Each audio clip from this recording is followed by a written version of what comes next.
The Urantia book, section 1, Central and Super Universes, paper 7, Relation of the Eternal Sun to the Universe. The original Sun is ever concerned with the execution of the spiritual aspects of the Father's eternal purpose, as it progressively unfolds in the phenomena of the evolving universes with their manifold groups of living beings.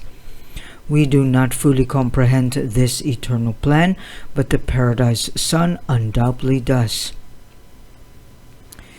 The Sun is like the Father in that he seeks to bestow everything possible of himself upon his co-ordinate sons and upon their subordinate sons. And the Son shares the Father's self-distributive nature in the unstinted bestowal of himself upon the infinite Spirit, their conjoint executive. As the upholder of spirit realities, the second source and center is the eternal counterpoise of the Isle of Paradise, which so magnificently upholds all things material. Thus is the first source and center forever revealed in the material beauty of the exquisite patterns of the eternal isle and in the spiritual values of the supernal personality of the eternal Sun. The eternal Sun is the actual upholder of the vast creation of spirit, realities and spiritual beings. The spirit world is the habit, the personal conduct of the Sun, and the impersonal realities of spirit nature are always responsive to the will and purpose of the perfect personality of the absolute Sun. The Sun is not, however, personally responsible for the conduct of all spirit personalities.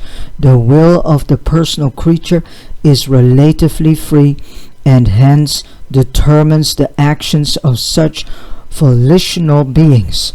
Therefore, the free will spirit world is not always truly representative of the character of the eternal Sun, even as nature on Urantia is not truly revelatory of the perfection and immutability of paradise and deity.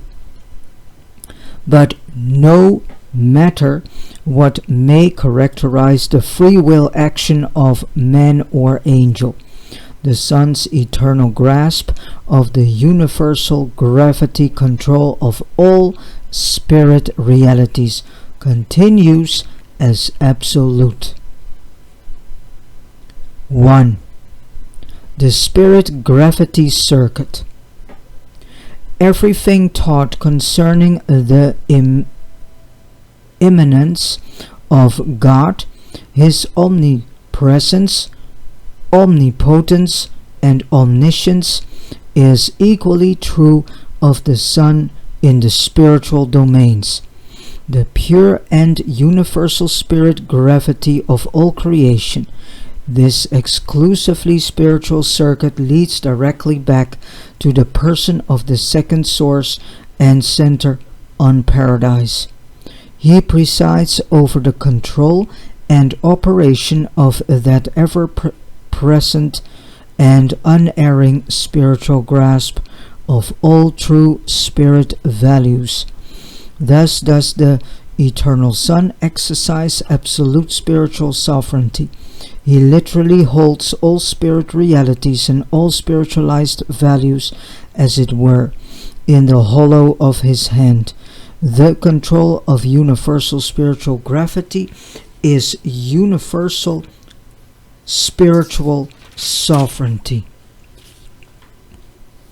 This gravity control of spiritual things operates independently of time and space. Therefore is spirit energy undiminished in transmission. Spirit gravity never suffers time delays, nor does it undergo space diminution. It does not decease in accordance with the square of the distance of its transmission. The circuits of pure spirit power are not retarded by the mass of this material creation.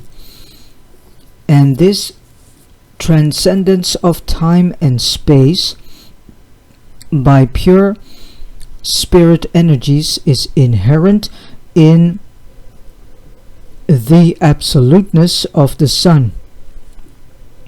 It is not due to the interposition of the anti-gravity forces of the third source and center.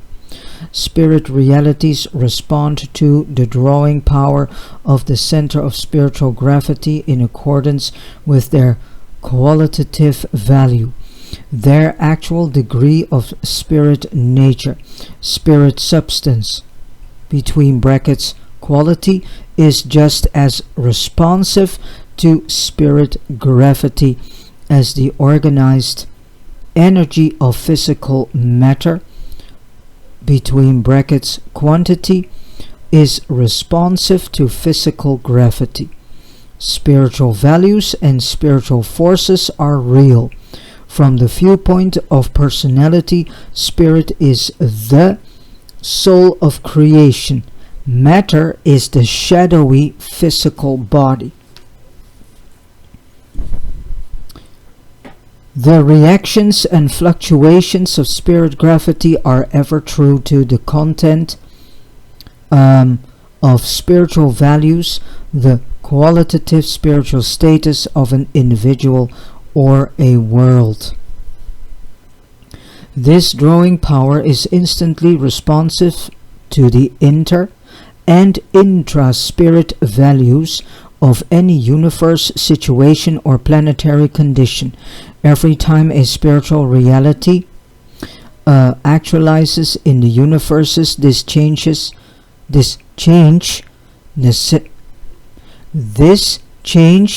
necessitates the immediate and instantaneous readjustment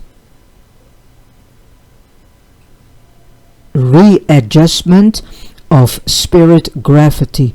I'm sorry for this, but the letter type and the coloration is not really handy.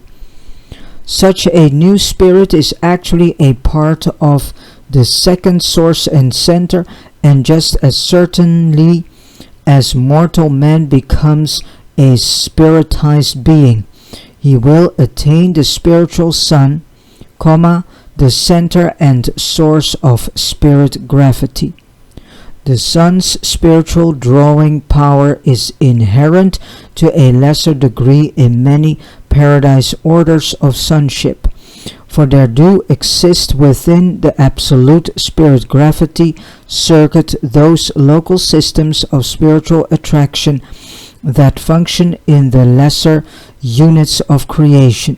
Such sub-absolute focalizations of spirit gravity are a part of the divinity of the creator personalities of time and space, and are correlated with the emerging experiential over-control of the Supreme Being. Spirit gravity will pull and response thereto operate not only on the universe as a whole, but also even between individuals and groups of individuals. There is a spiritual cohesiveness among the spiritual and spiritized personalities of any world, race, nation, or believing group of individuals. There is a direct attractiveness of a spirit nature between spiritually minded persons of like tastes and longings. The term kindred spirits is not wholly a figure of speech. Like the material gravity of paradise, the spiritual gravity of the eternal Sun is absolute. Sin and rebellion may interfere with the operation of local universe circuits, but nothing can suspend the spirit gravity of the eternal Sun. The Lucifer rebellion produced many changes in your system of inhabited worlds and on Urantia, but we do not observe that the resultant spiritual quarantine of your planet in the least affected the presence and function of either the omnipresent spirit of the eternal Sun or the associated spirit gravity circuit. Urantia is one of the 36 planets in this local universe Nebadon that is under a spiritual quarantine. So that you know this. So this means that this whole Lucifer rebellion, which started on Urantia / Earth, that this world is not the only world that is handicapped by the effects that the Lucifer rebellion had. So there are 35 more worlds that are likewise in a spiritual quarantine. And quarantine is nothing more than a nice French sounding word for prison. Because if a hospital gets all of a sudden some type of bacteria and the whole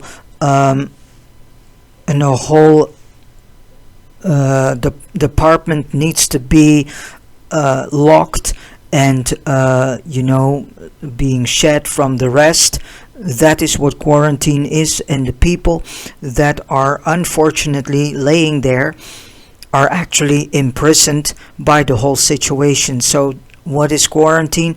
It's actually the same as being imprisoned. This planet, for many still known as Earth, but its actual name is Urantia, is actually in a spiritual prison, which means that that this world is cut off from all communication with other worlds in this local universe Nebadon, as well as cut off from all communication of the constellation and headquarters of this world, and thus cut off from any communication with other universes too. And but due to the fact that we have been bestowed with this thought adjuster, which is the God the Father fragment in our heart, we can have connection with God. If this was not the case, then I can guarantee you that the world that we are living in right now would have been far more disastrous than we are now experiencing. All reactions of the spirit gravity circuit of the grand universe are predictable. We recognize all actions and reactions of the omnipresent spirit of the eternal Sun and find them to be dependable. In accordance with well-known laws, we can and do measure spiritual gravity just as man attempts to compute the workings of finite physical gravity. There is an unvarying response of the Sun's spirit to all spirit things, beings and persons, and this response is always in accordance with the degree of actuality, the between brackets the qualitative degree of reality of all such spiritual values. But alongside this very dependable and predictable function of the spiritual presence of the Eternal Son, there are encountered phenomena which are not so predictable in their reactions.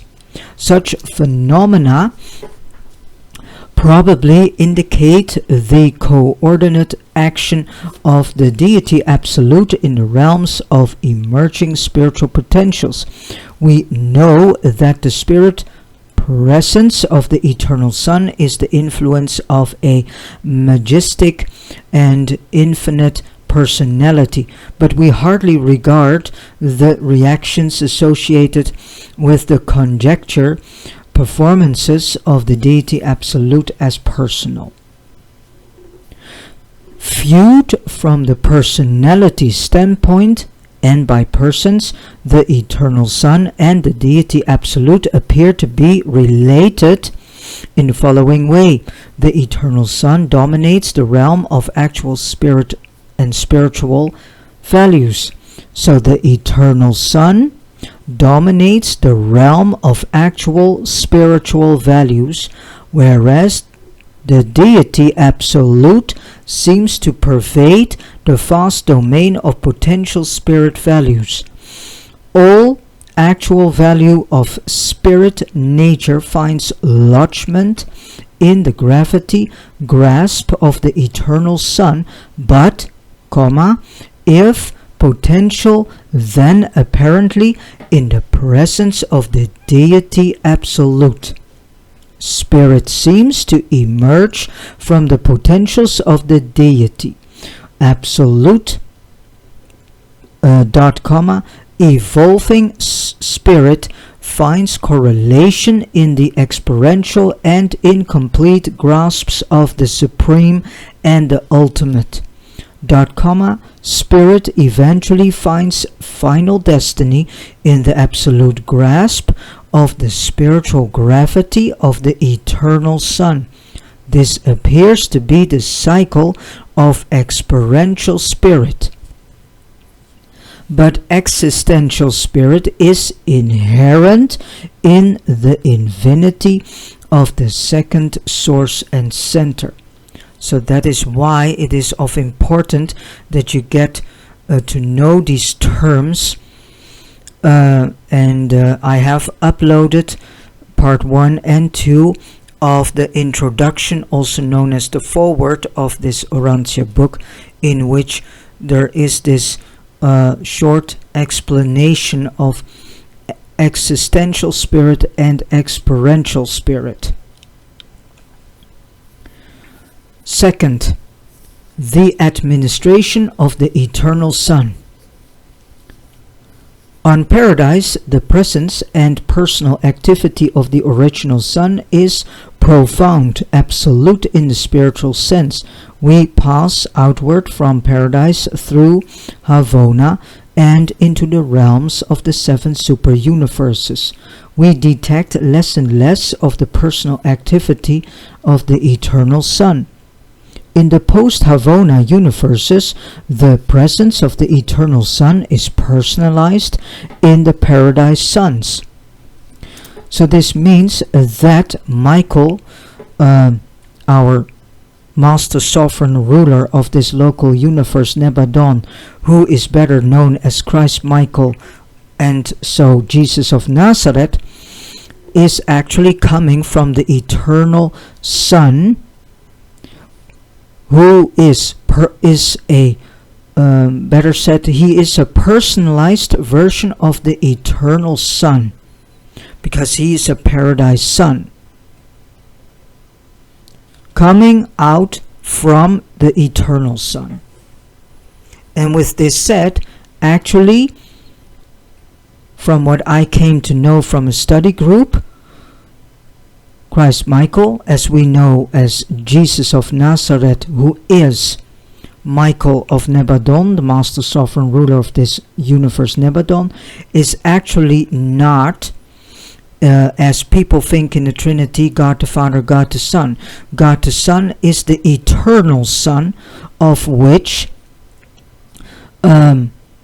is the eternal Son that God personalized in the Paradise Sons. And the Paradise Sons are then coming from the eternal Son. So the eternal Son is actually God the Son.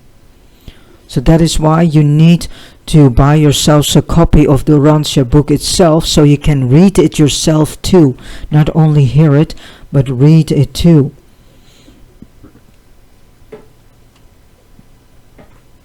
And you need to read and re-listen many times before you can grasp this.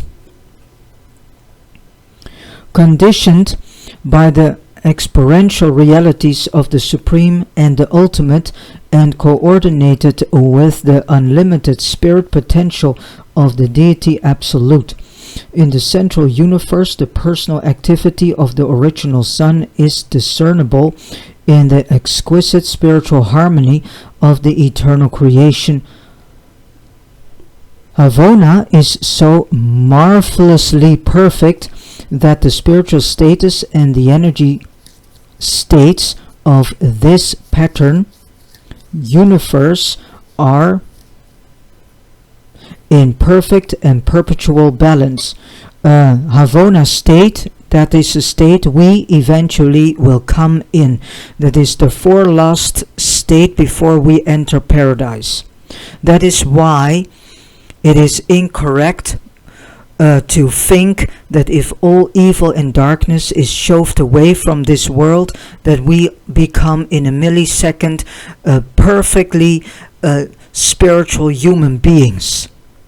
That is not true, and this is the falseness of teaching that is being taught to us for almost 2000 of years at least. But this is incorrect. You are born on this world, Urantia, for you still known as Earth, and Urantia means on the planet Earth, but this is the actual name of this planet. You are born here to make your first step on your ascension journey, as in the universe known as ascension career.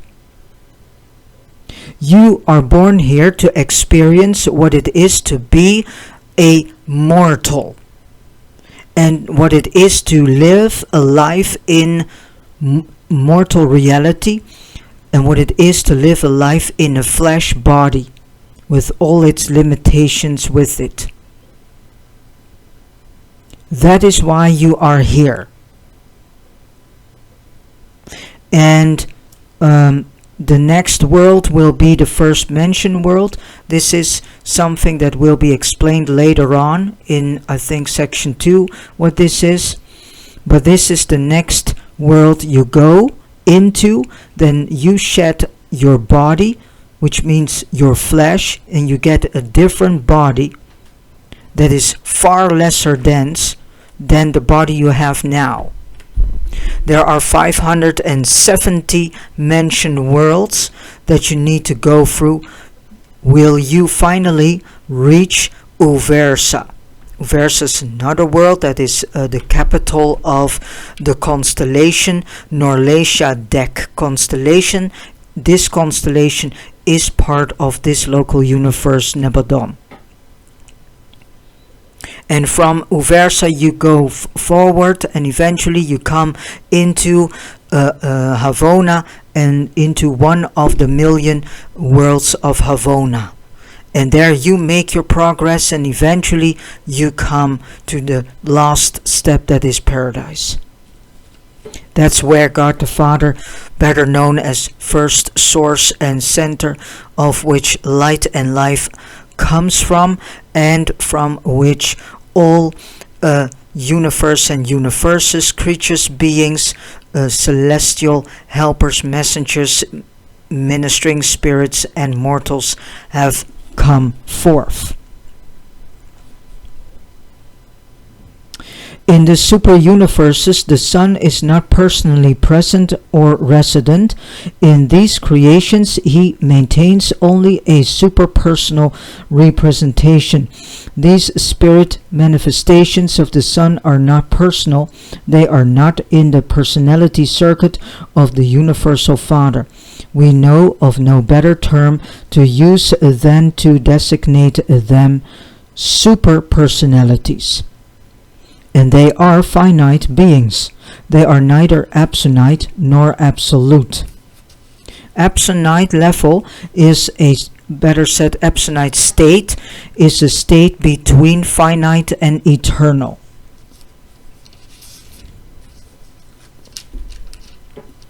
The administration of the eternal Son in the super-universes, being exclusively spiritual and superpersonal, is not discernible by creature personalities. Nonetheless, the all-pervading spiritual urge of the Son's personal influence is encountered in every phase of the activities of all sectors of the domains of the Ancients of Days. And these Ancients of Days have given Michael, whom we better know as Jesus of Nazareth. This Michael is now our sovereign ruler of this local universe, and with this is actually our God the Father. It is a whole thing to understand this. And the Ancients of Days gave Michael this sovereignty after finishing his 7th bestowal. Because under the condition of doing 7 bestowals, a Michael son, who is a paradise creator son, can only get this sovereignty after completion of 7 bestowals. And the Michael that runs this local universe Nebadon did his 7th bestowal here on Urantia, got born from a woman as a helpless babe, went through all the stages that we are also going through, baby, toddler, and so on, school-going child, and then young adolescent, and then adolescent. Yeah, he went through all these stages because he wanted to experience what it is to live as a mortal in the mortal realm. He has done this with other realms too, so he knows what it is to be a Melchizedek. He knows what it is to be a pilgrim.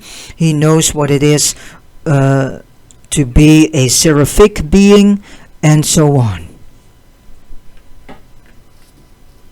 And the last level is the mortal level. That's the lowest level, and he needed to experience that level, to master that level, and he did this here on Urantia.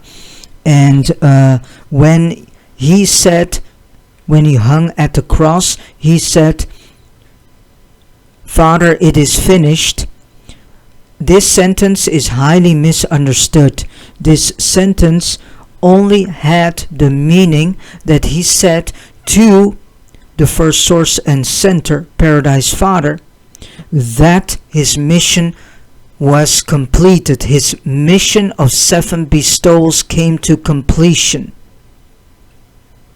That is what this sentence means, and not what many people have come to understand as, oh, now it is finished with all of our sins and darkness and evil and so on.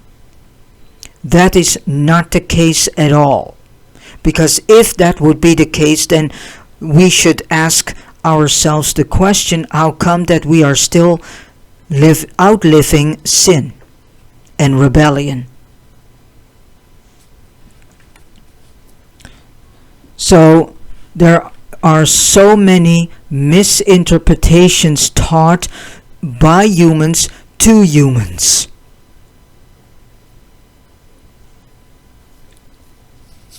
And another thing, Jesus never died for our sins And we will come to know this as soon as the Father wants me to pick up and continue with the reading of section 4, which is all about the life and teachings of Jesus. And then you will get to know, because Jesus himself says this, that he never died for our sins. So that is a teaching done by Paul. And so we need to understand this. I proceed. In the local universe, however, we observe the eternal Son personally present in the persons of the paradise sons. So the eternal Son is actually present in the persons of the paradise sons, which means that Michael, as we know as Jesus of Nazareth, the eternal Son is presented in him. And not only in him, but in all the Michaels, because there's an order of Michaels. God the Father, first source and center, better known, has created a group of beings, creator sons, and this group has been called Michael order. So there are more than one Michaels. And another thing, in the Bible it is mentioned the archangel Michael, but there is no archangel named Michael. It should have been stated there as the archangel from Michael, or coming from Michael. That's a bit difference here. Here the infinite Son spiritually and creatively functions in the persons of the majestic corpse of the co-ordinate creator sons. 3. Relation of the eternal Son to the individual. In the local universe ascent, the mortals of time look to the Creator Son as the personal representative of the eternal Son. So here it is being clearly stated that the Paradise Son, and thus Jesus of Nazareth, who is actually Michael of Nebadon, of local universe Nebadon, better said, is the personal representation of the eternal Son.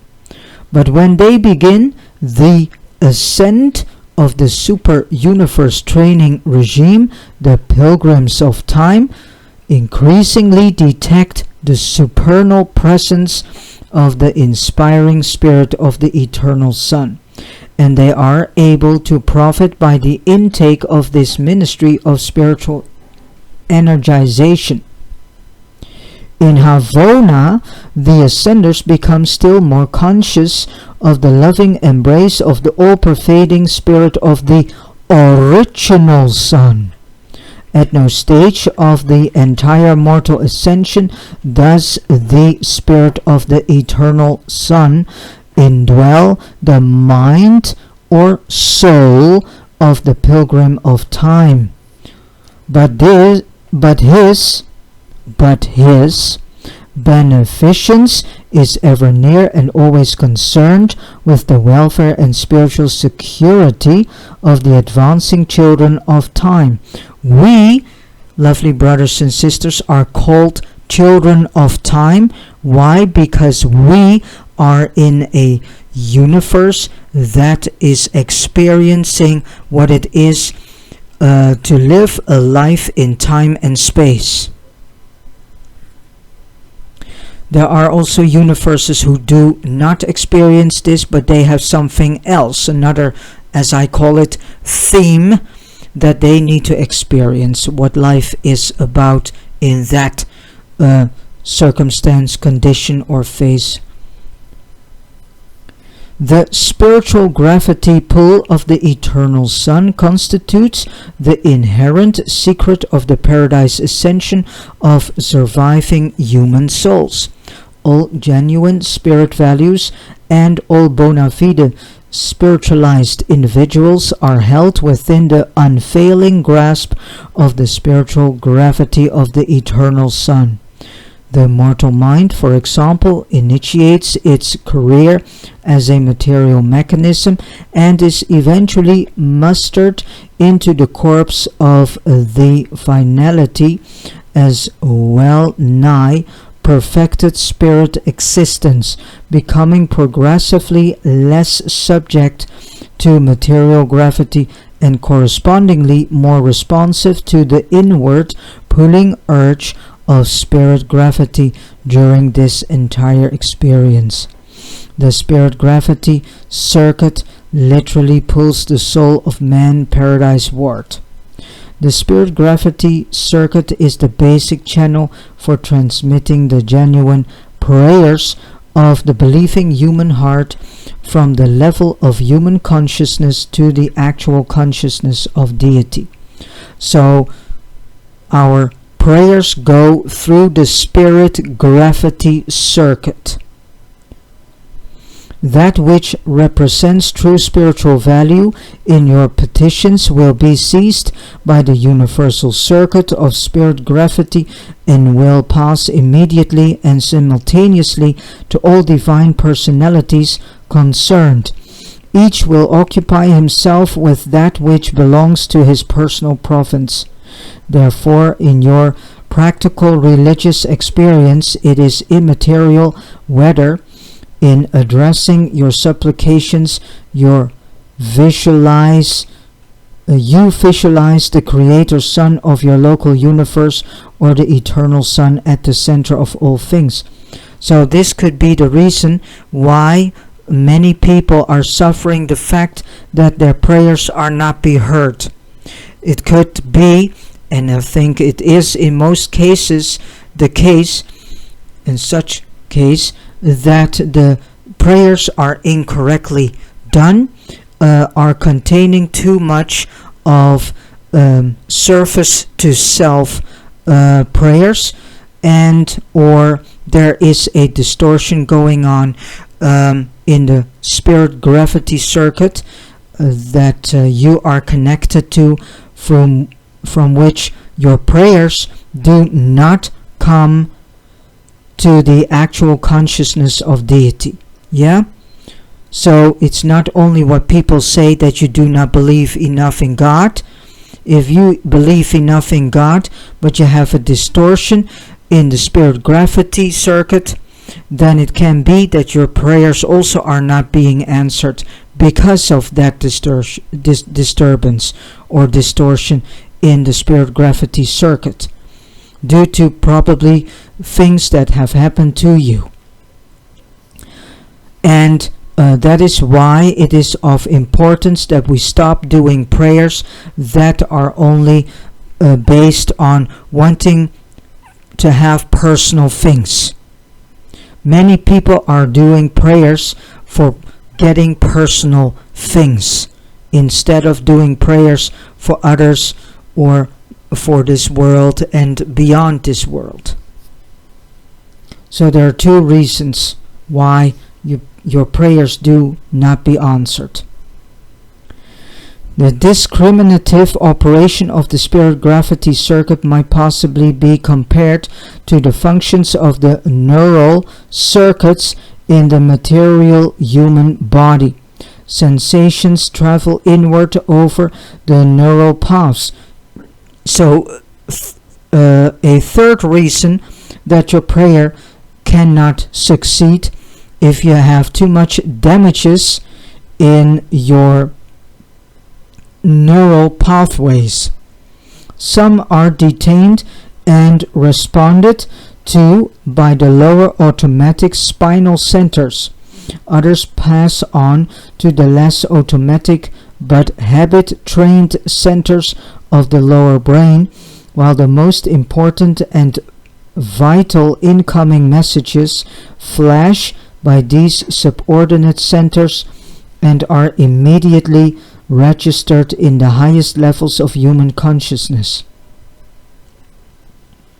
So if you have undergone a lot of traumatization in your life, then a lot of damage can be taken place in your neural system, neural network, neural pathways, as well as certain centers in your brain and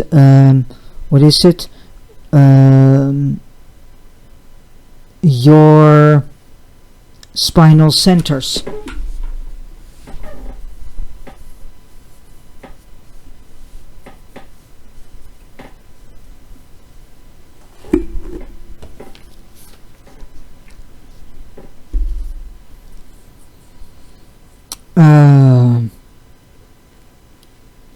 But how much more perfect is the superb technique of the spiritual world? If anything originates in your consciousness that is fraught with supreme spiritual value, when once you give it expression, no power in the universe can prevent its flashing directly to the absolute spirit personality of all creation. Conversely, if your supplications are purely material and wholly self-centered, there exists no plan whereby such unworthy prayers can find lodgment in the spirit circuit of the eternal Son. So here they literally are telling us, and I will repeat this again, they are literally telling it here to us. Conversely, if your supplications are purely material and wholly self-centered, there exists no plan whereby such unworthy prayers can find lodgment in the spirit circuit of the eternal Son. The content of any petition which is not spirit indited can find no place in the universal spiritual circuit. Such purely selfish and material requests fall dead. They do not ascend in the circuits of true spirit values. Such words are as sounding brass and a tinkling cymbal. On my channel, or better said, on the channel, the Most High teaches to you, you find also a playlist with prayers. There's now one prayer in it. In future I will bring some more into it. If you pray these prayers, then you are doing a huge and tremendous deed, because these prayers are prayers that contain also for the whole, not only for the people living here on Urantia, but also beyond that. And these prayers are very powerful prayers. 4. Oh, wait a minute. It is the motivation and motivating thought, the spiritual content, that validates the mortal supplication. Words are valueless. So it's all, a prayer can only succeed if the motivational thought and spiritual content is valid. If it's not, if it's not validating, then the words are completely valueless. So point 4, the divine perfection plans.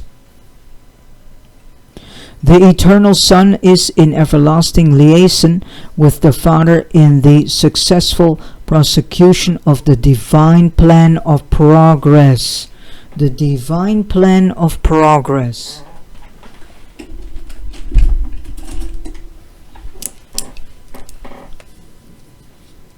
So this is the whole idea of this. We are part of a plan. But the point is, not everyone knows what this plan is. They only know, yeah, you are part of a plan. This plan is called Divine Plan of Progress. What is this Divine Plan of Progress? Well, this Divine Plan of Progress is that God the Father wants to create a brotherhood of man based and built upon the fatherhood of God, and not only in this world, in all worlds of universe and universes. Another part of this plan is, of this Divine Plan of Progress, is to progress human life, that starts on mortal level, to have it progressed eventually into becoming spiritual human beings that are in personality and in character as perfect as God the Father, and thus the first source and center himself is. And to that the eventually that you as a human being, as a spiritual human being, eventually can come into paradise, where you can finally stand face to face with God, so to speak. So this is what this Divine Plan of Progress means. The universal plan for the creation, evolution, ascension, and perfection of creatures. So this is it. I didn't read this earlier, so this is what I said before, just comes from what I get, what I have learned through study groups and through what I get now in my mind from the Holy Spirit. So this is what the Divine Plan of Progress is. It is the universal plan for the creation, evolution, ascension, and perfection of will creatures. And we are will creatures. We have been given free will. And in divine faithfulness, the Son is the eternal equal of the Father. The Father and His Son are as one in the formulation and prosecution of this gigantic attainment plan for advancing the material beings of time to the perfection of eternity. This project for the spiritual elevation of the ascendant souls of space is a joint creation of the Father and the Son. So this means everything that you do is not something you do, but you do this in a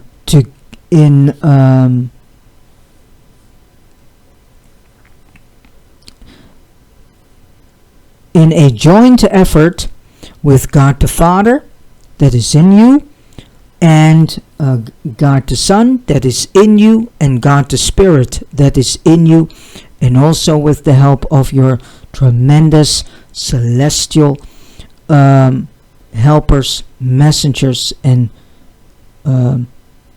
ministering spirits. It's a team effort. You can't do your ascension path all by yourself. That's not working out, and that's not able.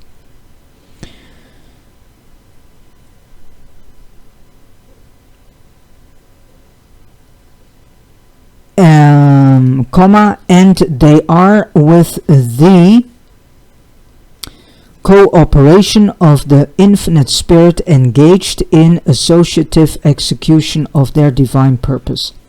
This divine plan of perfection attainment embraces three unique, though marvelously correlated enterprises of universal adventure. 1. The plan of progressive attainment. This is the Universal Father's plan of evolutionary ascension, a program unreservedly accepted by the Eternal Son.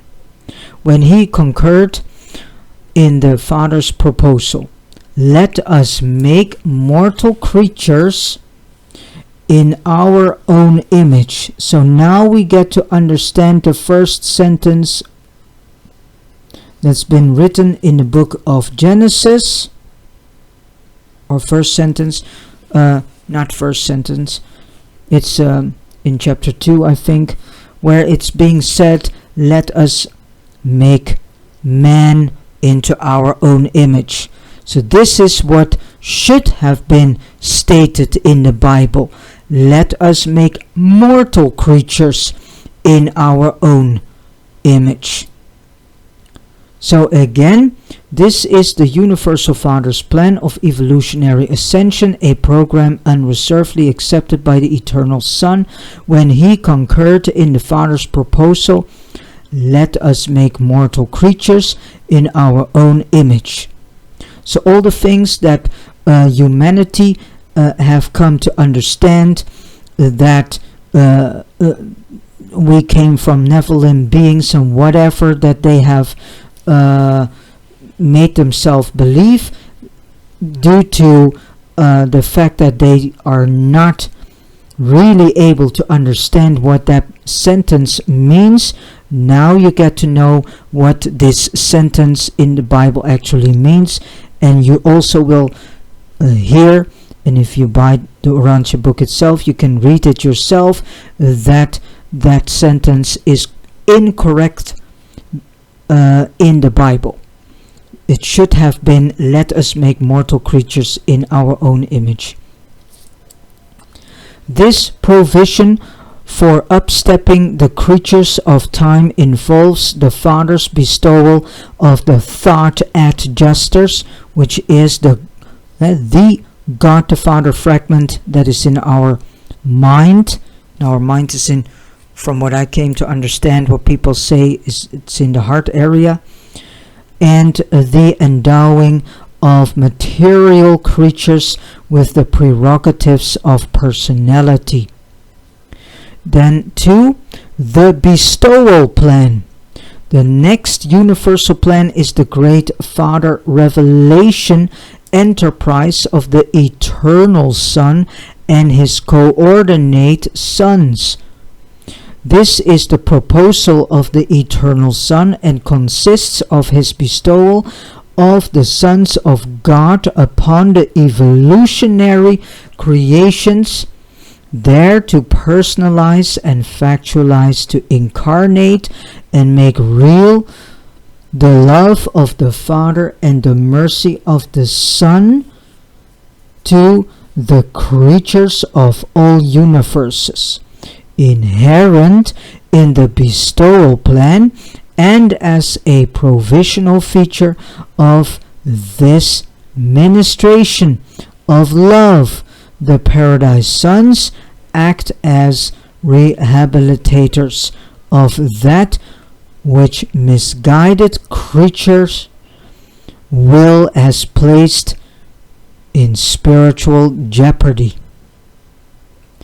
Whenever and wherever there occurs a delay in functioning of the attainment plan, if rebellion perchance should mar or complicate this enterprise, then do the emergency provisions of the bestowal plan become active forthwith. The Paradise Sons stand pledged and ready to function as retrievers to go into the very realms of rebellion and there restore the spiritual status of the spheres. And such a heroic service a co-ordinate Creator Son did perform on Urantia in connection with his experiential bestowal career of sovereignty acquirement. So the next time if rebellion takes place in this local universe Nebadon, then Michael has the sovereignty to end this immediate. So does not have to take thousands of years to finally come to an end. This rebellion. 3. The plan of mercy ministry. When the attainment plan and the bestowal plan have been formulated and proclaimed alone and of himself, the infinite spirit, projected and put in operation the tremendous and universal enterprise of mercy ministry. This is the service so essential to the practical and effective operation of both the attainment and the bestowal undertakings, and the spiritual personalities of the third source and center all partake of the spirit of mercy ministry, which is so much a part of the nature of the third person of deity, not only in creation but also in administration. The infinite spirit functions truly and literally as the conjoint executive of the Father and the Son.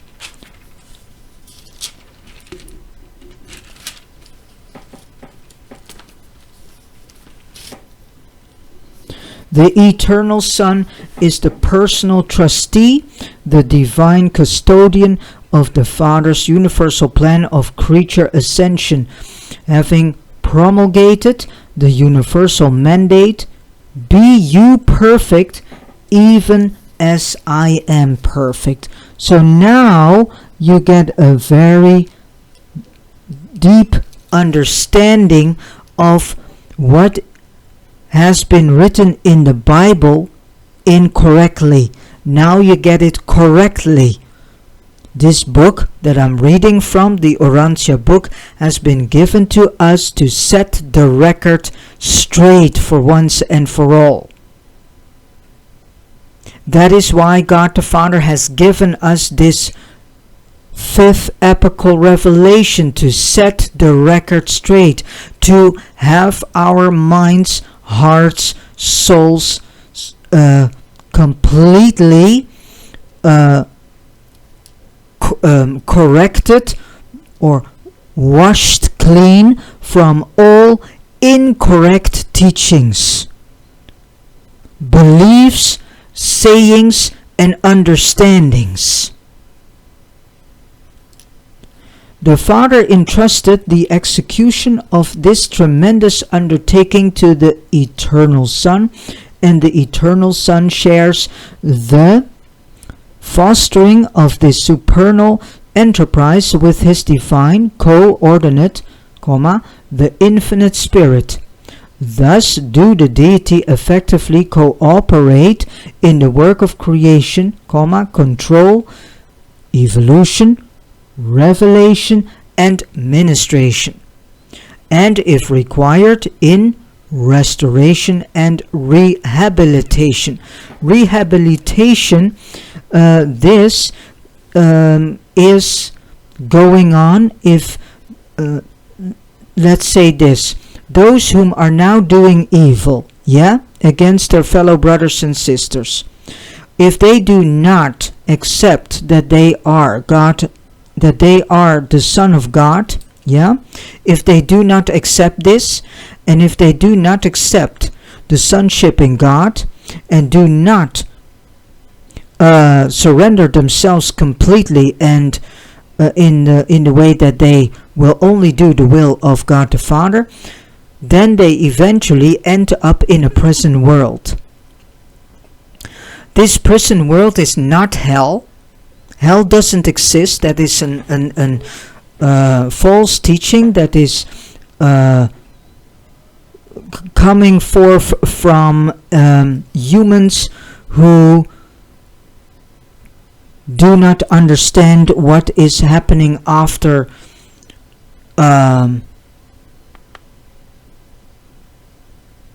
being judged.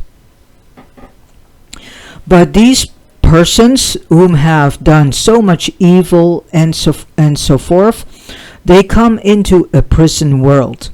But the love of God the Father for His children goes so deep that even when these children are in the prison world, they still get chances to come back to God the Father, to accept His mercy.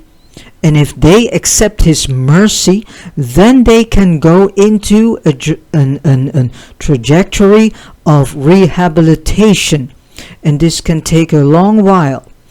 I can tell you that those creatures, angelic creatures that have that were part of the Lucifer rebellion, they fortunately and very wisely accepted the mercy of God. Better said, they have accepted the mercy of God the Son, because mercy is coming from God the Son. And by doing so, they are now in a rehabilitation, so eventually they can return to their position in the worlds that they came from.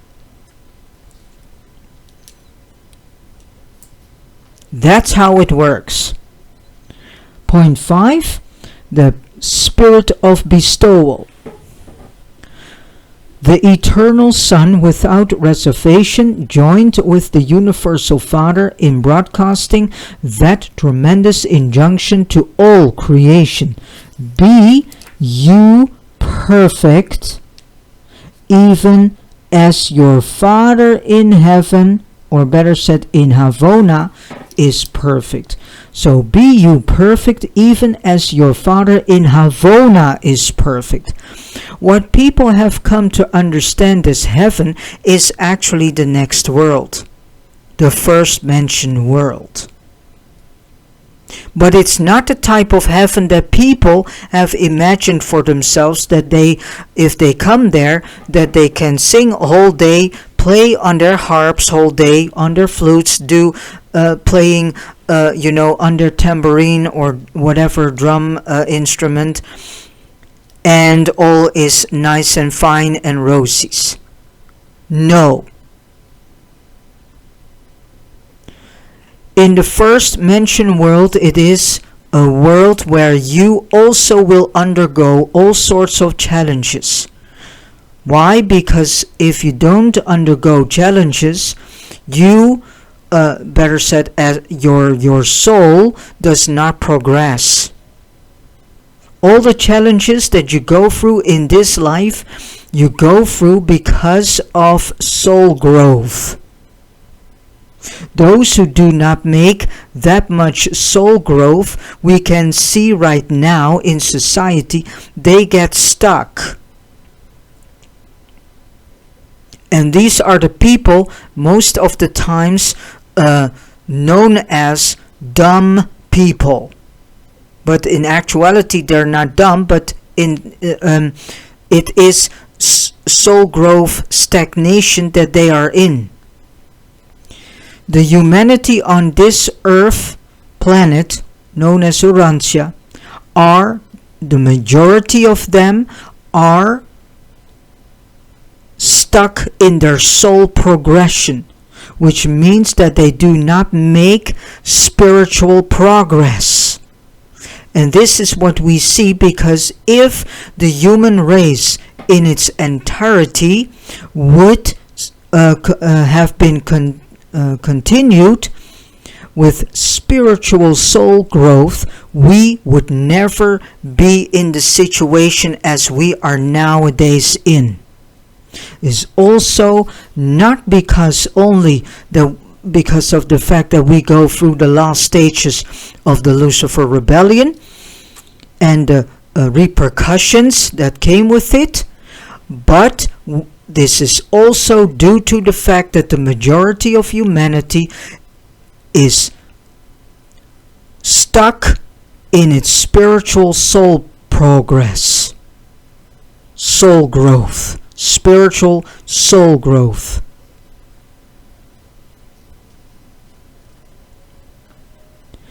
And ever since that invitation command has motivated all the survival plans and the bestowal projects of the Eternal Son and his vast family of coordinate and associated sons, and in these very bestowals the sons of God have become to all evolutionary creatures the way, the truth, and the life.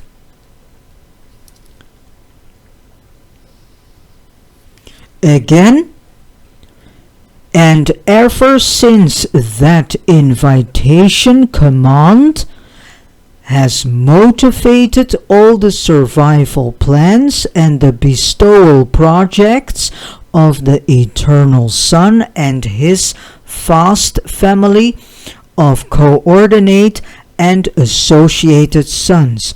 And in these very bestowals, the sons of God have become to all evolutionary creatures the way, the truth, and the life. So Jesus is not the only way, not the only God the Son that has introduced this in its own created universe. Because what I said before, the one that is ruling and is master sovereign over this local universe, Nebadon, is named Michael, for us better known as Jesus of Nazareth, but there are many local universes, all run by a sovereign Michael, sovereign ruler Michael. And that Michael also represents the way, the truth, and the life, but does not go under the name Jesus. That Michael goes probably under another name, recognized by his own created local universe. The Eternal Son cannot contact directly with human beings, as thus the Father, through the gift of the pre-personal thought adjusters. But the Eternal Son does draw near to created personalities by a series of downstepping gradations of divine sonship, until he is enabled to stand in man's presence and at times as man himself. So now you can understand and get a deeper understanding of the truth behind the reason why Jesus was here in the actual form of Michael. So Jesus' actual name is Michael. But Michael got born here on Urantia in the mortal realm as Joshua ben Joseph, and thus as Jesus of Nazareth. The purely personal nature of the Eternal Son is incapable of fragmentation. The Eternal Son ministers as a spiritual influence or as a person, never otherwise. The Son finds it impossible to become a part of creature experience in the sense that the Father adjuster participates therein. But the Eternal Son compensates this limitation by the technique of bestowal. What the experience of fragmented entities means to the universal Father, the incarnation experiences of the Paradise Sons mean to the Eternal Son. The Eternal Son comes not to mortal man as the divine will, the thought adjuster indwelling the man mind, but the Eternal Son did come to the mortal man on Urantia when the divine personality of his Son Michael of Nebadon incarnated in the human nature of Jesus of Nazareth. So here we can clearly see that son Michael of Nebadon is son of the eternal Son. He comes forth from the eternal Son. So that is why he cannot be God the Son. God the Son is the eternal Son, from which all paradise sons are coming from.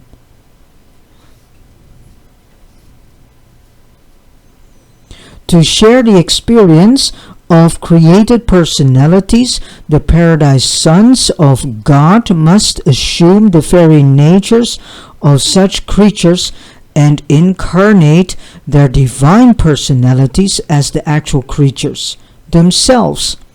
Incarnation, the secret of Sonarrington, is the technique of the son's escape from the otherwise all-encompassing fetters of personality absolutism. Sonarrington is another world. It's the world of the bestowals. It's the archive world for all the bestowals, for all the Michael bestowals. But there are more creatures who can bestow themselves, because the Melchizedek person that is being spoken of 3 times in the Bible is Makiventa Melchizedek. He was also a bestowal. And he came here to prepare the way for Michael. And Makiventa Melchizedek is the one that has set up a teaching named the teachings of Salem. Salem means peace. Jerusalem, city of peace. And Abraham was a student of Makiventa Melchizedek. Moses was also a student of Makiventa Melchizedek. And there have been more part of the Makiventa Melchizedek schools. And Makiventa Melchizedek sent missionaries all over the world, and a lot of the Makiventa teachings you can find in the Vedic texts. And some are also to be found in Buddhism. And this makes also the why behind the fact that all nations and all by man created religions contain the same basic foundation, in where you can read the same structure of what and who the God the Father is. That is because of the Makiventa Melchizedek missionaries. That is why you see it. And people say, yeah, but it doesn't matter. In Buddhism, you read the same as what you read in Hinduism, or what you read in the, whatever religion. Even the mystery cults of these days, and are still in some way existing nowadays, have the same base principle, so to speak, about God the Father. And that is something, if you go to this channel, the Most High teaches to you. There's a video, audio video named World's Religions. Then in that audio video it's being explained that all world religions have the same basic fundament, and in everywhere the same, slightly different in words, but in actuality, in the ground base, the same concept, the same understanding. But why is it in many cases a little bit differently worded? That has to do with the understanding of the humans in that nation. Alright, I proceed.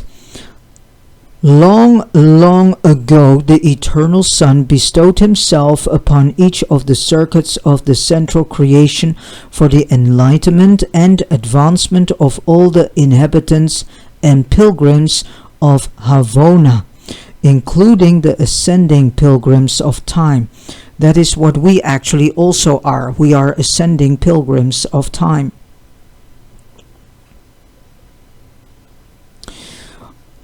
On none of these 7 bestowals did he function as either an ascender or a Havoner. He existed as himself. His experience was unique. It was not with or as a human or other pilgrim, but in some way associative in the superpersonal sense.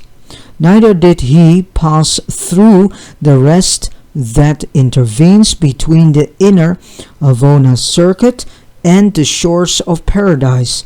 It is not possible for him, an absolute being, to suspend consciousness of personality, for in him center all lines of spiritual gravity. And during the times of these bestowals, the central paradise lodgment of spiritual luminosity was undimmed, and the sun's grasp of universal spirit gravity was undiminished. The bestowals of the Eternal Son in Havona are not within the scope of human imagination. They were transcendental.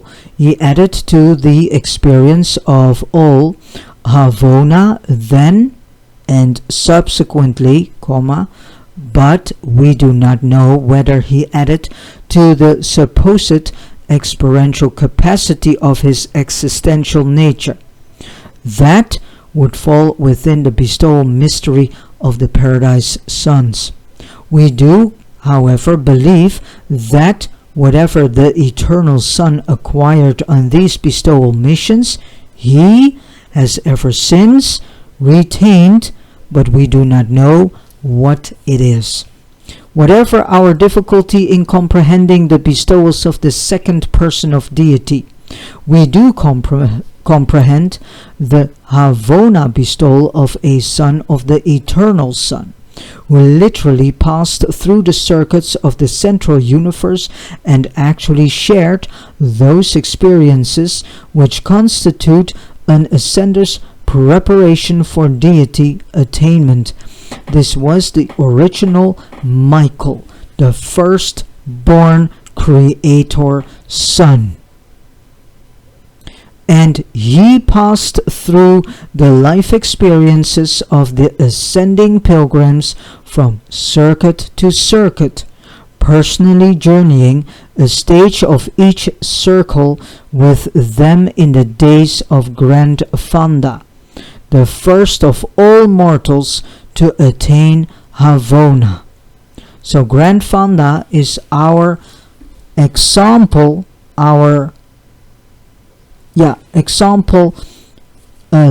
to believe also in the fact that we are able to attain Havona, and from there eventually paradise. So he is our example, Grand Fanda. Whatever else this original Michael revealed, he made the transcendent bestowal of the original Mother Son real to the creatures of Havona.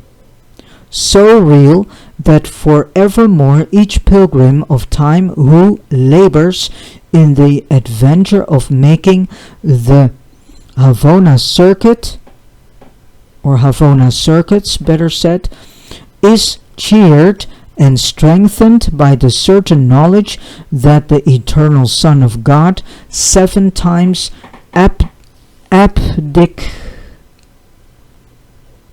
abdicated the power and glory of paradise to participate in the experiences of the time-space pilgrims on the 7 circuits of progressive Havona attainment.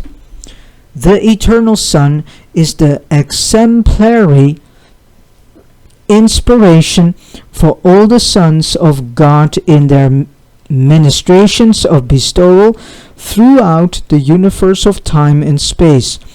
The co-ordinate creator sons and the associate magisterial sons, together with other unrevealed orders of sonship, all partake of this wonderful willingness to bestow themselves upon the varied orders of creature life, and as the creatures themselves. Therefore, in spirit and because of kinship of nature as well as fact of origin, it becomes true that in the bestowal of each Son of God upon the worlds of space, in and through and by these bestowals, the Eternal Son has bestowed Himself upon the intelligent will creatures of the universes. So in actuality, the Eternal Son has bestowed Himself through the personality of Michael the Paradise Son. In spirit and in nature, if not in all attributes, each Paradise Son is a divinely perfect portraiture of the original Son. It is literally true, whosoever has seen a Paradise Son has seen the Eternal Son of God. So again, that is why Jesus of Nazareth is not the Son, is not God the Son. God the Son is the Eternal Son, from which the Paradise Son Michael, as we know in this local universe Nebadon as Jesus of Nazareth.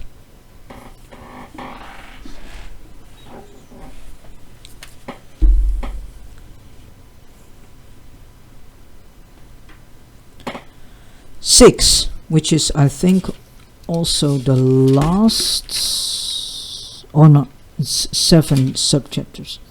6. The Paradise Sons of God. The lack of a knowledge of the multiple sons of God is a source of great confusion on Urantia, and this ignorance persists in the face of such statements as the record of a conclave of these divine personalities. When the sons of God proclaimed joy, and all of the morning stars sang together, every millennium of sector standard time, and a millennium is 1,000 years, the various orders of the divine sons foregather for their periodic conclaves. The Eternal Son is the personal source of the adorable attributes of mercy and service which so abundantly characterize all orders of the descending sons of God, as they function throughout creation, all the divine nature, if not all the infinity of attributes. The Eternal Son unfailingly transmits to the Paradise Sons who go out from the Eternal Isle to reveal His divine character to the universe of universes. And so I want to go back a little to the last piece where it's being said, it is literally true, whosoever has seen a Paradise Son has seen the Eternal Son of God, and thus has seen God Himself. So what is the state that we need to grow to? That is a state in which when people look at us, they do not see us, but they do see the Paradise Son, and thus the Eternal Son, and through the Eternal Son they can see God the Father. in us. That is what we have to do and have to grow back, or have to grow into, not go back into, but have to grow into. That is the state that we have to grow into.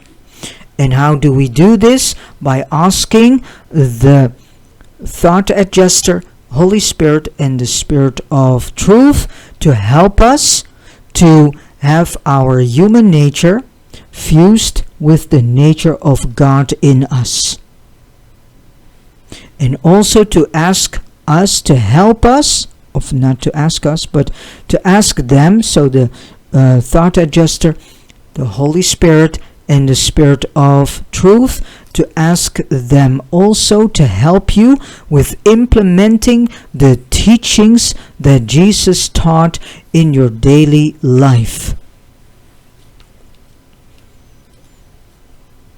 That's how we do this. That's how we can eventually become in a state that when our fellow brothers and sisters whom are not yet in such a state see us, that they see not only the paradise Son in us, but also at the same time the eternal Son in us, and so thus God the Father himself, from which the eternal Son comes forth. And God the Father is actually coming from the Almighty I am that I am, which is the main source. So the main source has birthed a part of himself as God the Father. From God the Father came God the Son, which is the eternal Son. That eternal Son birthed a paradise Son. And this eternal Son birthed also the infinite Spirit. And that is done with the combination of the God the Father and God the eternal Son. They birthed also in togetherness the infinite Son, the infinite Spirit, the infinite Spirit.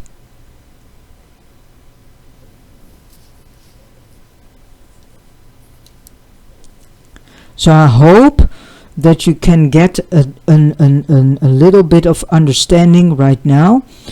I know you need to hear this many times, and that is why again I say to you, buy yourselves a copy of this Urantia book yourself, so you can read it for yourselves too.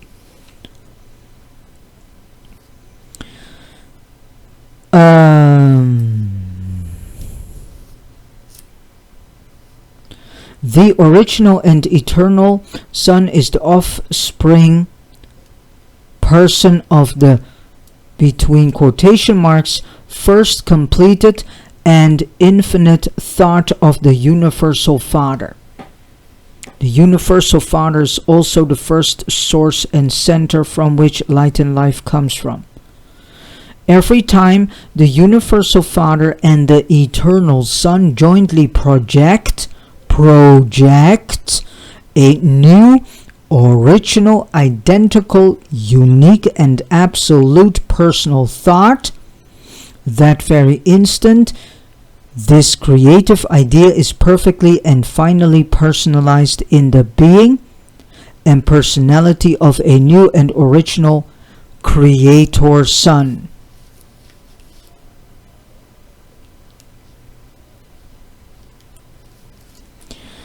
In spirit nature, divine wisdom, and coordinate creative power, these Creator Sons are potentially equal with God the Father and God the Son.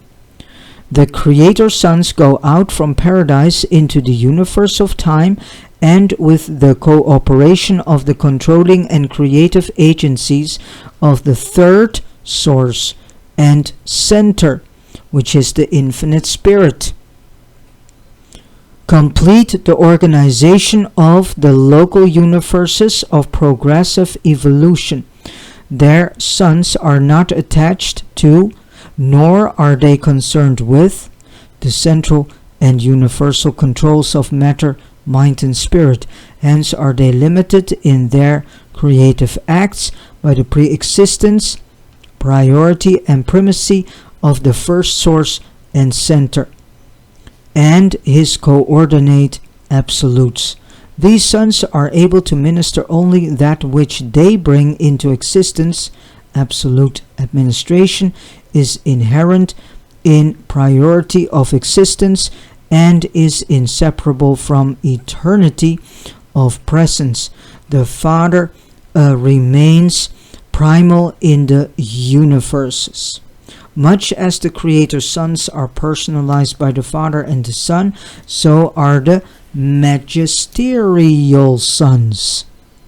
These are also bestowal sons, and the chances are there that Jesus does not come back, but that we first get a magisterial son accompanied by 12 Melchizedek sons. This is something Urantia has not yet gotten. Each and every other world in this local universe already has been bestowed by a magisterial son, and accompanied by 12 Melchizedek sons. We do forget that 1,000 of years is in the universe time 1 day.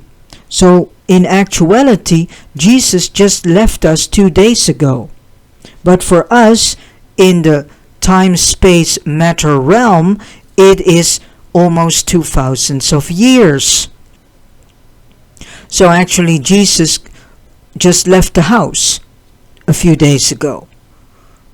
And in the natural order of things, we actually, if things went okay with Adam and Eve, then the next step was a magisterial son, and then as last, the bestowal of a paradise son.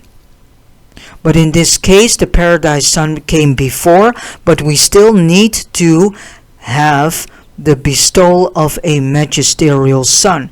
So the chances are there that we first get a magisterial son accompanied by 12 Melchizedek sons before Jesus comes back.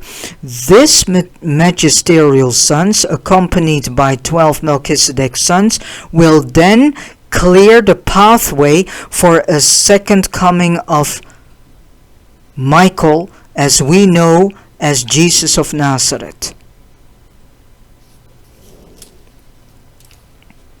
So all these, and this is highly this whole sentence, and actually Michael should have been better off with not mentioning this, because Michael, as we know as Jesus of Nazareth,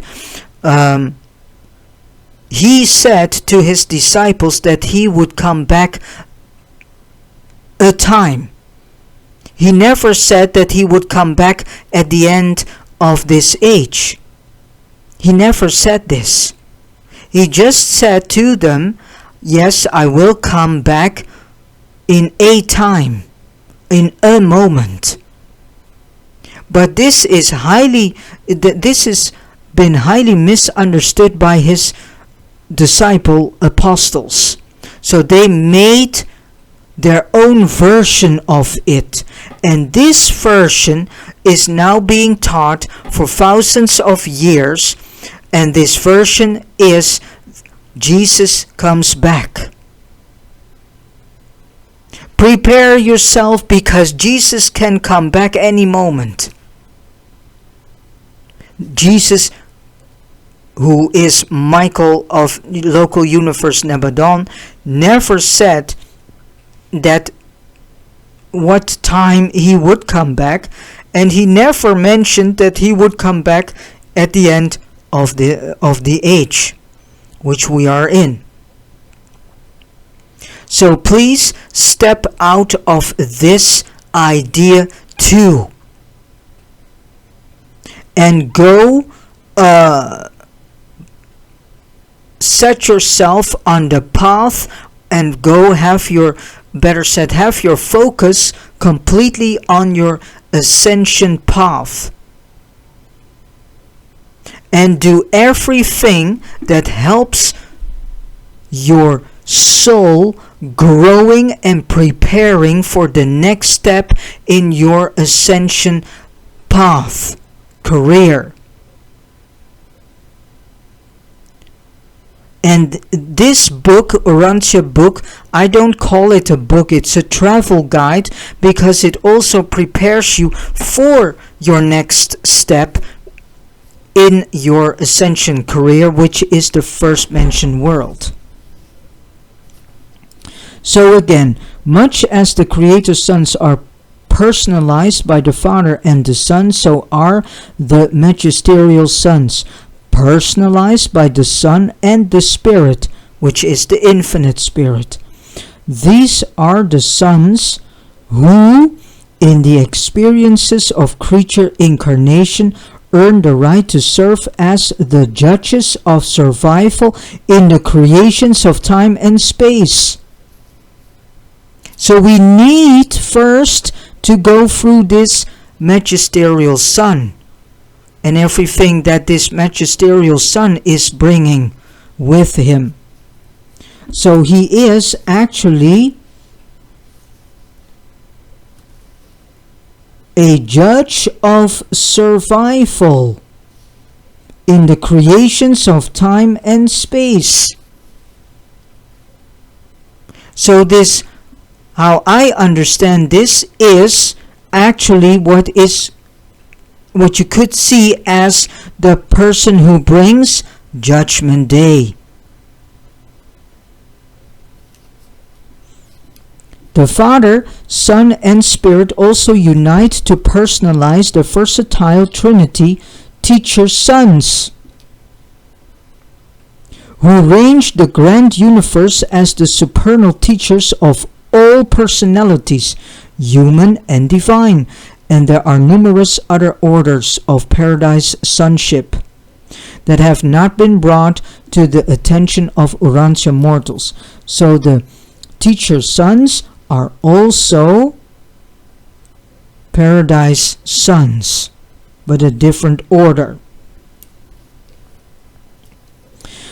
And this is also could also be that we get the magisterial sons combined with 12 Melchizedek sons and some teacher sons to bring us back into the original teachings that Makiventa Melchizedek gave to us at least 1,000 years ago, a bit longer. Between the original mother sun and these hosts of paradise sons scattered throughout all creation, there is a direct and exclusive channel of communication, a channel whose function is inherent in the quality of spiritual kinship, which unites them in bonds of near absolute spiritual association. This intersonship circuit is entirely different from the universal circuit of spirit gravity, which also centers in the person of the second source and center. Second source and center is this eternal Son of God. So the real Son of God. All sons of God who take origin in the persons of the paradise deities are in direct and constant communication with the eternal Mother Sun. Eternal Mother Sun, why is it saying here? Because this Sun is coming forth from the connection between the real Son of God, the eternal Son, and the infinite Spirit. and such communication is instantaneous. It is independent of time through sometimes conditioned by space. The Eternal Son not only has at all times perfect knowledge concerning the status, thoughts, and manifold activities of all orders of paradise sonship, but he also has perfection of knowledge at all times regarding everything of spiritual value, which exists in the hearts of all creatures, in the primary, central creation of eternity, and in the secondary time creations of the coordinate creator sons. And then 7, the supreme revelation of the Father. The Eternal Son is a complete, exclusive, universal, and final revelation of the Spirit and the personality of the Universal Father. All knowledge of and information concerning the Father must come from the Eternal Son and his paradise sons. And his paradise sons, which Jesus of Nazareth was a paradise son. The Eternal Son is from eternity and is holy and without spiritual qualification, one with the Father. In divine personality they are co-ordinate. In spiritual nature they are equal. In divinity they are identical. The character of God could not possibly be intrinsically improved upon in the person of the Son, for the Divine Father is infinitely perfect, but that character and personality are amplified by divestment of the non-personal and non-spiritual for revelation to creature beings. The first source and center is much more than a personality, but all of the spirit qualities of the Father personality of the first source and center. So who is God the Father is in actuality the first source and center. So again, the first source and center are spiritually present in the absolute personality of the Eternal Son. The primal Son and his sons are engaged in making a universal revelation of the spiritual and personal nature of the Father to all creation in the central universe, the universes, the local universes, or on the inhabited planets. It is a paradise Son who reveals the universal Father to men and angels. The Eternal Son and his sons reveal the avenue of creature approach to the universal Father, and even we of high origin understand the Father much more fully as we study the revelation of his character and personality in the Eternal Son and in the sons of the Eternal Son, which are the paradise sons. The Father comes down to you as a personality only through the divine sons of the Eternal Son, and you attain the Father by this same living way. You ascend to the Father by the guidance of this group of divine sons. So that's why I'm saying your ascension journey, you are not able to do this alone. You need to have assistance in this, and this guidance comes from this group of divine sons. And this remains true notwithstanding that your very personality is a direct bestowal of the universal Father. So where does our personality come from? It comes from the universal Father, also known as the first source and center from which light and life, universe and universes, creatures and beings, celestial messengers, ministering spirits, helpers, and mortals are coming from. In all these widespread activities of the far-flung spiritual administration of the Eternal Son, do not forget that the Son is a personal. Do not forget that the Son is a person, just as truly and actually as the Father is a person. Indeed, to beings of the one-time human order, the Eternal Son will be more easy to approach than the Universal Father.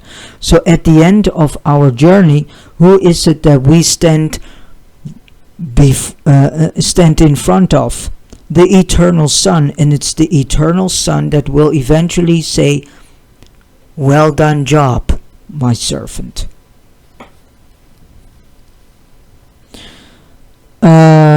In the progress of the pilgrims of time through the circuits of Havona, you will be competent to attain the Son long before you are prepared to discern the Father.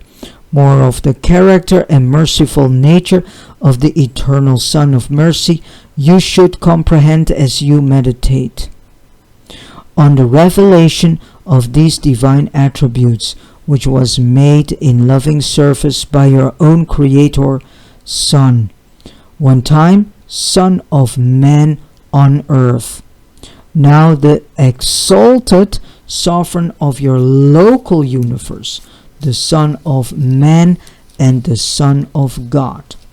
And this paper number 7 is presented to us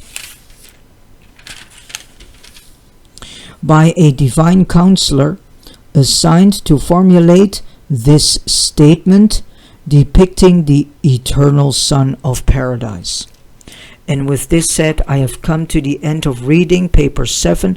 I truly hope that you get a little bit deeper understanding whom Jesus of Nazareth in actuality was. And I truly hope that you get a deeper understanding how the Trinity works and what the Trinity is. We are not done yet because we are going to the third source and center, which is the Infinite Spirit.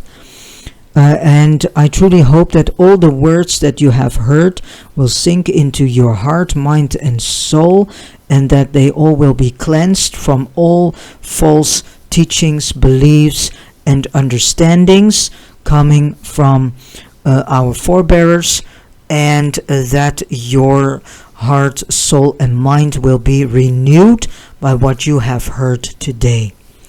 All right, and again, I say to you that I highly recommend you to buy a copy of this Urantia book, this what I call our travel guide that's been given by God the Father himself to us, so that you can start reading it yourself, not only listening through and from this audio video, but also reading it yourselves.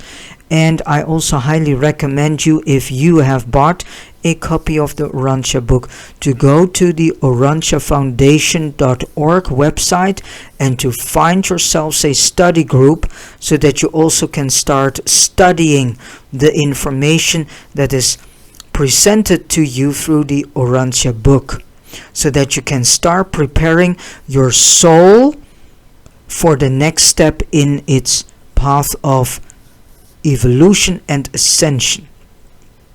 Because when you are arriving the first mentioned world, you will get this information too, but it helps very much your soul and thus yourself if you already can start making some preparation in this life, so that when you are in the first mentioned world, that when this information is being taught to you, because you will go into a class for this, then your soul starts to remember, and that helps you tremendously to understand the teachings you then get from teacher sons. All right. Thank you so much for listening, and God bless you.